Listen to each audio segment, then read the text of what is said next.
Welcome to Conversations About Bladder Cancer. I'm Diane Zapersky-Qualley, the president and co-founder of the Bladder Cancer Advocacy Network. Today we're going to be asking some practical questions about BCG, the immunotherapy that's widely used in many bladder cancer cases. And I'm really fortunate today to have as our guests two of the foremost experts on the use of BCG for bladder cancer therapy. Dr. Donald Lamb is what I would say the father of BCG therapy for the treatment of bladder cancer.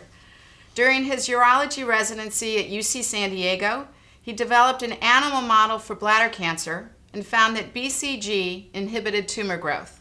Also joining us is Dr. Michael O'Donnell, who's professor of urology and the director of urologic oncology at the University of Iowa.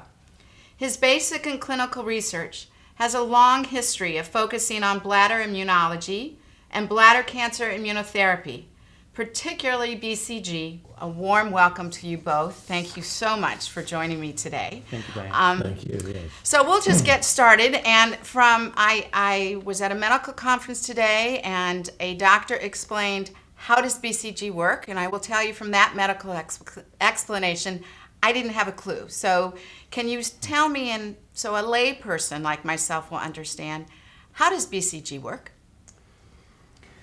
BCG stimulates the immune system, and it is one of the strongest, we say, non-specific or general immune stimulants that we know.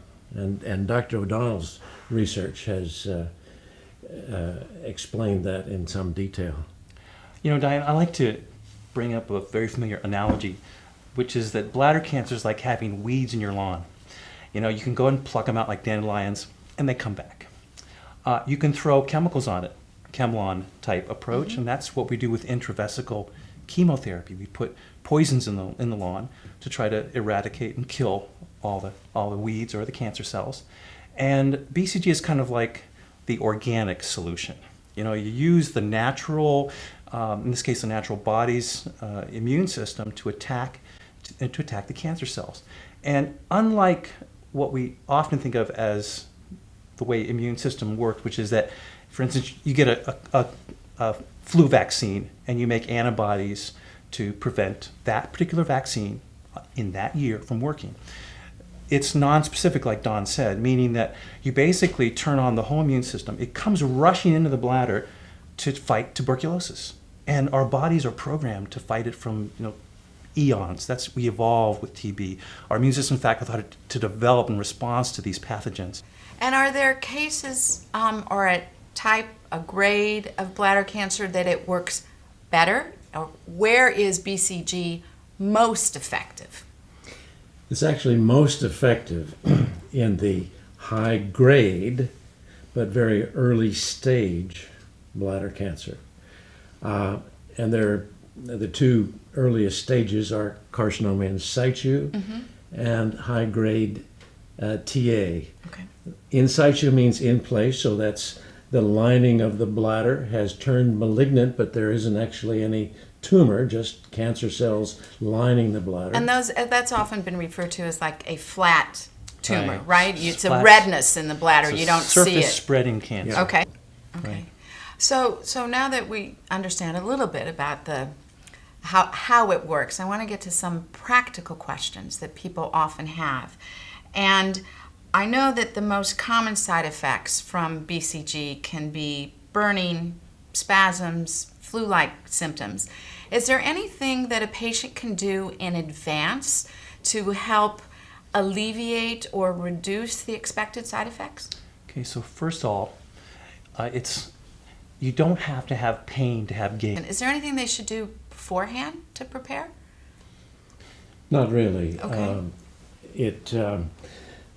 Come in with a good positive attitude. Okay. And simply just drinking a lot of fluids. If you start to have symptoms, you can wash it out. And Now, I would say one thing is that caffeine and alcohol Yes. are irritants to the bladder. So you don't want to do that ahead of time, nor in the first several hours afterwards either, because it will tend to exaggerate the effect. So here's an important question. What if a case where I'm in my first 6-week course, either I have to miss it because I'm traveling, or I miss the treatment because I'm sick, and my doctor just decides can't give me BCG. Does that impact its long-term effectiveness? No, and it's really fairly arbitrary, the 6-week schedule. But there's not a problem if you have. If I miss a treatment. No, you can actually make up for it. And thank you all for listening, and we hope you'll join us again.